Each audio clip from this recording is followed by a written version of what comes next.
You're watching The Boxing Show on streamzone.com.au, proudly brought to you by Steg Bar. Bruce Eva sitting alongside Barry Michael, the former IBF Super Featherweight Champion of the world. And speaking of former World Super Featherweight Champions, our very first guest on the reprised boxing show is about to join us. I speak of Wild Will Tomlinson just before he joins us via Zoom. Baz, take us through his record, because you promoted Wild Will a number of times throughout his glittering career. He certainly did. Wild Will was a pleasure to promote, and his final record is pretty impressive. 25 wins, 3 losses, 1 draw, 13 wins by knockout, former IBO World Super Featherweight Champion. Will, you can hear us now, I think. I just got to take you back to that one defence you had at the Melbourne Pavilion when the lights went out. And it was an IBO World Super Featherweight title defence on the 18th of the 5th, 2012 against Daniel Ruiz, who was 27 wins and only 4 losses at the time. And it was at round 7, I think. You were way in front on points and the lights went out. The whole joint blacked out. You obviously remember because they gave you the decision. Sorry to cut off, Baz.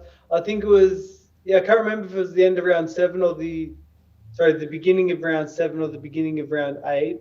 I was getting ready to, get off my stool and walk out, and boom, the lights went out. Yes, pitch black. Literally the Melbourne Pavilion went pitch black, and no one really knew what was going on. And I was very disappointed because it was the first defense of my world title, and I was on that night. You were really on. He was a quality opponent too, and you were way in front. But he butted you in round 3. Do you remember? I was slowly breaking him down, and I reckon if I'd have had the full 12 rounds, it probably wouldn't have went 12 rounds. I reckon I would have been able to stop him, I was spewing because it kind of would have been that extra knockout on my resume, which I missed out on. But is what it is. Got the win. They reverted back to the scorecards, and I got the win. So. Yeah, as I said, you were way in front. Go on, Bruce. I'm just wondering, Will, with Barry promoting that night, he didn't have enough cookies in the jar, didn't pay the electricity bill? Don't blame me, blame Brian. Wouldn't surprise me. No, supposedly someone hit a telegraph pole nearby and blacked out a couple of blocks. And it was blacked out for hours. Yeah, exactly. So there was a car accident down the road and took out like a big power box. That's right. Took out a few blocks within Kensington. So that's right. Yeah. The Melbourne Pavilion just happened to be on one of those blocks. It was weird. It was a really weird occasion. I've never seen it happen before. I've seen the lights go out for a second and then come back on, but not go out and stay out for till it was all over. We had a famous football game out at VFL Park between St Kilda and Essendon, and that happened in 1996. Will, before we move on to your promoting, and you are the principal of Wildfighter Promotions, and you've got not one but 2 massive shows coming up later this month, Saturday, March 18 in Geelong, which we're commentating on. Can't wait for that. Saturday, March 25 in Sale. 6-7 years on from your retirement as a fighter, does the fire eventually go out in the belly? Did you retire satisfied? I mean, you had almost 30 professional contests, or sometimes is there still an itch there that you'd love to scratch? At the time, I would have said like I was satisfied and happily retired. But as time goes on and you have to exist in the real world, like it starts to come back, and you have moments where you think, oh, maybe I could just do it, and you go to the gym and hit the bags for a bit and start training, start cleaning up your eating, and then you start pushing yourself in the gym and realize you can't really do it, and it dwindles out again. As much as I would love to be able to, I often say it to people, like the most satisfying thing I reckon I could do is, in terms of a career move would be to make a comeback and win another world title, but it's very unlikely. And I'm a realist, and I know deep down I couldn't do it as much as I'd want to do it. And so I move on. Well, mate, you had an impressive career anyway. Statistic-wise, it's sensational. And what are you now, Will? You're 36 now? Yeah, I think so. Yeah. It's don't worry. I'm nearly 60. I'm 67, mate, and I tell you, it never leaves you the idea that you can still think you can get in there and do it, and you still can do it. You know that, but you can never do it to that level again. But you've had a great career, mate, and what you're doing for boxing now, promoting, you're doing it's a credit to yourself and to our sport. Thanks, Baz. Yeah, one thing that kind of keeps the demons in bay is promoting. I get like a very similar kind of kick from running a successful promotion. You do. Than I used to get from when I used to fight. So that's probably one of the reasons why I promote. Like it gives me that a similar enjoyment. It's a similar hit, but it's not being hit in the head. Yeah, but it's worse. It's worse. People don't realise people do not realise how hard promoting is, do they? Your nerves are frayed so bad, especially coming in the last week when something always goes wrong. Fighters always pull out on you. I had one guy pull out on me on the day I fought at Williamstown Town Hall. I heard someone, I was promoting it with my dad, heard someone say, "Don't tell Barry." I said, "Don't tell Barry what? I'm the promoter." My main supporter had been in a motorbike accident and was out. And Lenny Mitchell, Jade Mitchell's dad, heard what was going on. He said, "I'll take the fight." And he fought a guy from Sydney over 8 rounds. He hadn't fought for years, paid him real good money, and he put on a top show, Lenny, and we've been best mates ever since. He saved the show, but it can happen at the last minute. Yeah, I often think like it's probably a good insurance policy myself, just staying in reasonable condition leading into a fight night in case I had to jump in there and save the show. Well, I was going to ask you Baz has already jumped in and said that's okay. He's the star of the show, as to what's harder, actually fighting or promoting. But we know promoters will, and Baz might give me a clip across the ear for this, there's got to be something not quite right if you're a promoter because it is so hard. So why on earth are you doing 2 shows on consecutive weekends if it's not hard enough putting one show together? Consecutive weekends, Saturday, March 18, and either side of the state as well. Saturday, March 18 in Geelong, and then Saturday, March 25 in Sale. Please explain. I'm a sucker for punishment. So I did 2 shows in October last year, back to back. Same thing. I had the one in St Kilda on this, a weekend, and then followed it up the weekend after in Bensdale. Went all right. I was able to execute them. And I thought, off the back of that fortnight, I thought, no, I'll never do that again. I'm just going to focus on one show at a time, deliver a quality event. But then leading into the planning of these, my first shows of 2023, I had a big list of guys that wanted to fight, with expressing interest to be on my cards. And I had a strong enough local card for Melbourne, for Metro, and a strong enough card for regional East Gippsland. So I thought, I'll just split them. I've got some pretty good back end systems that I use to operate the business that kind of semi-automate a lot of the processes. And as long as you got those systems and processes working the way they're meant to, then it generally is okay. It's generally manageable, but still very stressful, isn't it? Yes, very stressful. Before we go into the cards in detail, you've been a great champion of promoting regionally. You're a former Gippsland boy yourself. Do you think it's understated, or it's an opportunity which right around Australia it hasn't been taken up by promoters as much as it could have in terms of promoting regionally and not just in the capital cities? And you seem quite committed to this process. Yeah, so I like the regional towns. Bringing the big show to towns is it's fun. I enjoy kind of traveling and being on the road with it. I feel like a bit of a boxing carny, which is something different. And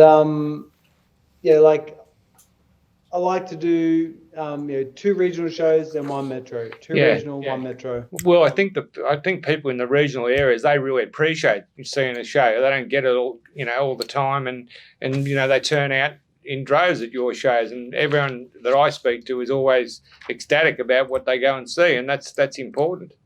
Yeah, for sure. Like, some of my most successful shows that I've had have been in the country.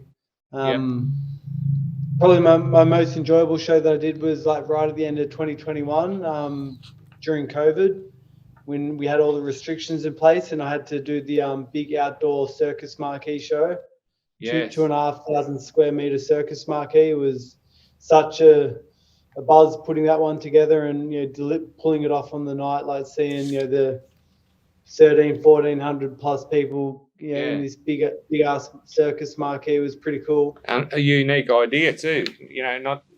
I'd never seen it before. Yeah, I think it was again with providing some historical anecdotes. I think Dave Russell had fought in a circus big top tent in the late 80s, I think, right, around Ferntree Gully, something like that. It was the first time in over 3 decades. Well, let's drill down into these two cards. So firstly, Saturday, March 18 at the beautiful Geelong Arena. It really is a terrific venue for boxing. We've commentated from there before, Barry and I, looking forward to providing the voice for the vision from that night. Caesar African is headlining that show, but gee, you've got some young talent on there as well. Adem Spall, who we commentated on his pro debut back at the St Kilda Town Hall in October last year, and I went up to Port Moresby with young Jack Stevens, who is an all-action fighter as well. He's on the card as well. Talk us through it.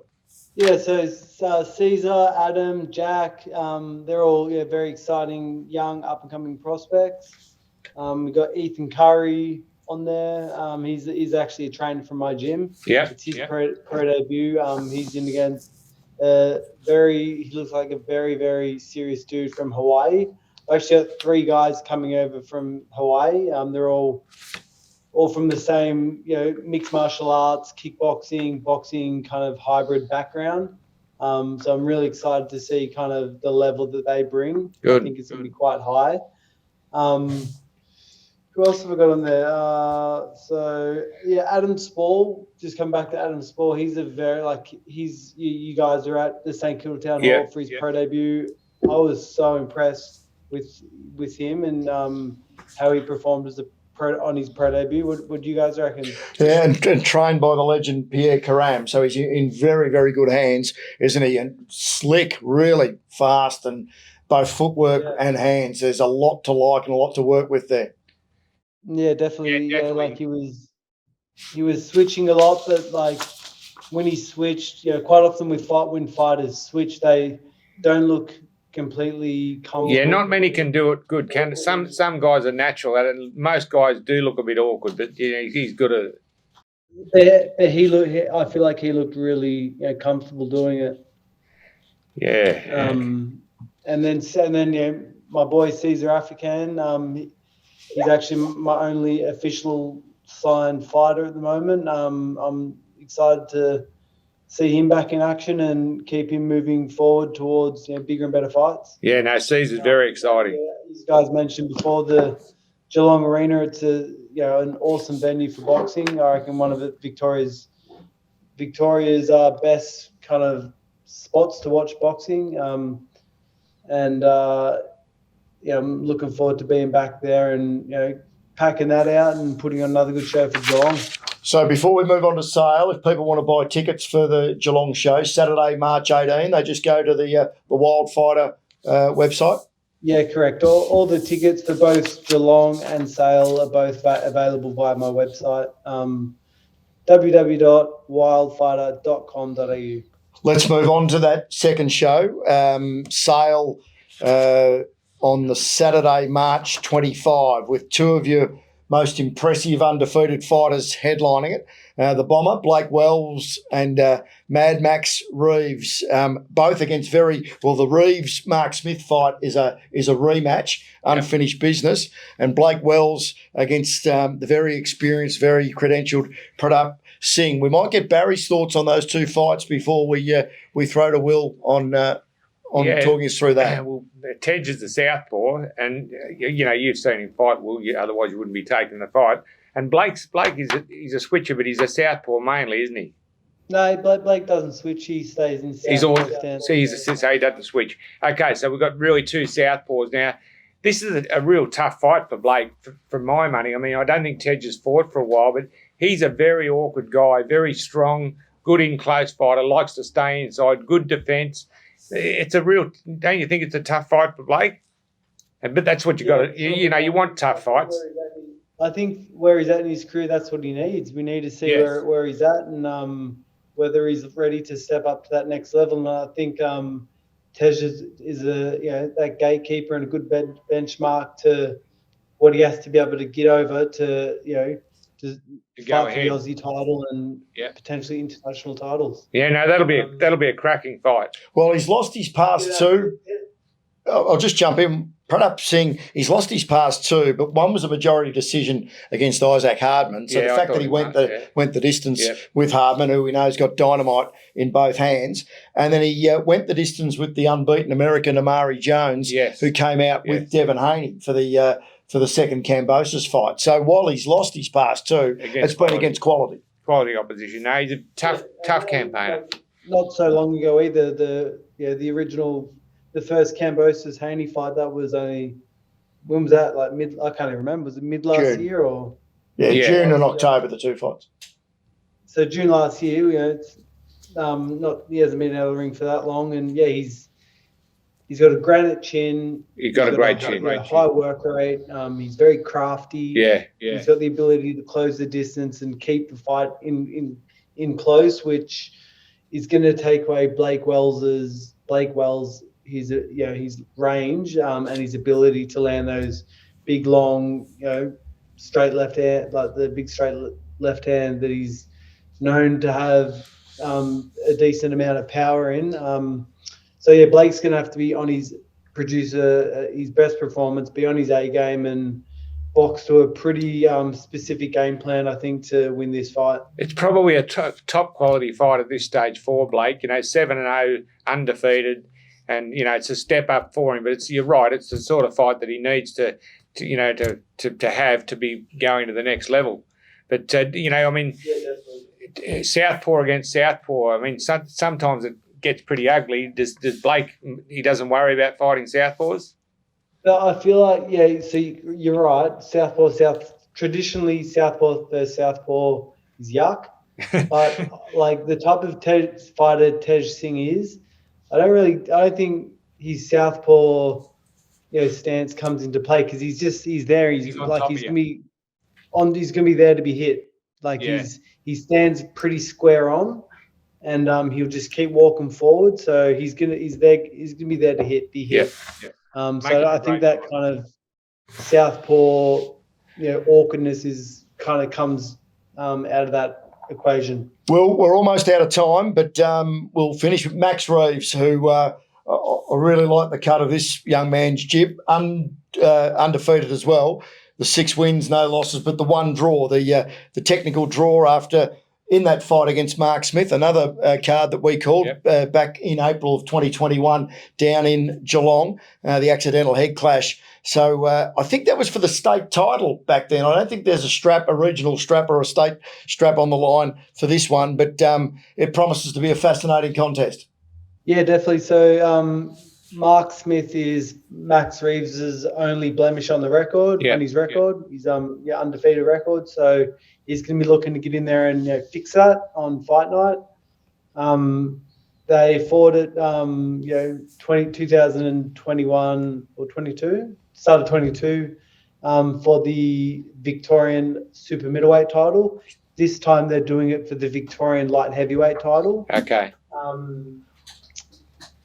I'm very excited for that fight as well. Like that, the first fight they had, when the fight did get stopped, there wasn't much in it. If anything, you could probably argue that it might have been Mark Smith might have had the better of him over those first 3 rounds, but Max, no doubt, had 5 more rounds to get himself back into the fight, and I'm very excited about Max's future in the sport. I think he's got a big future ahead of him. I look at Maxie like a little young Danny Green. That's kind of the vision board that I have for him, and want to nurture him and build him into a similar profile to Greeny. That's gonna be another good fight. Can't pick a winner, and the Sale fight fans are in for a treat. And before you cut me off, I just want to mention one more fight before them guys that we've just had added to the card, and a very. Sorry, you guys there? Yeah. Still got you, mate. Go ahead, mate. Sorry. Yeah. So Vilja Milieva, undefeated Kiwi that just moved to Bensdale. He's 6-0. He fought out here on my last show that I had in Bensdale, and met a lovely young lady out on the town at the after party that night, and decided to shift over to Bensdale from New Zealand. So he's now a local in Bensdale and training under Paul Carroll alongside with Blake and Max. Yeah. And I've actually just matched him against Ben Hussein. So Ben Hussein's coming down from Brisbane to fight Billy. So that's also going to be a very high-level, entertaining fight, and another awesome addition to the card. Good stuff. That's sensational stuff. And we look forward, firstly, because we're doing the show, the Geelong show, but Will, thanks for being our first guest on the boxing show. We're glad to have it back, and we're glad to have you on board. You've got a massive month ahead of you. Wildfighter.com.au if you want tickets to either Geelong or Sale, March 18 or March 25, both Saturday nights, both going to be terrific cards. Thanks for joining us, mate. We look forward to catching up soon. All right, lads, good to chat. We'll be in touch. Good on you, Will.